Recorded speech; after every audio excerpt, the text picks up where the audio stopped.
بسم الله الرحمن الرحيم. اقرأ باسم ربك الذي خلق، خلق الإنسان من علق. اقرأ وربك الأكرم الذي علم بالقلم، علم الإنسان ما لم يعلم.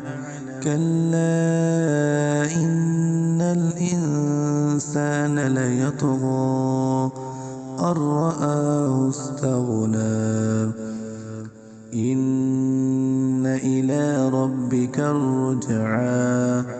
أرأيت الذي ينهى عبدا إذا صلى. أرأيت إن كان على الهدى أو أمر بالتقوى. أرأيت إن كذب وتولى. ألم يعلم بأن الله يرى. كلا لئن لم ينته لنسفعا بالناصية، ناصية كاذبة خاطئة. فليدع ناديه. سندع الزبانية. كلا لا تطعه واسجد واقترب.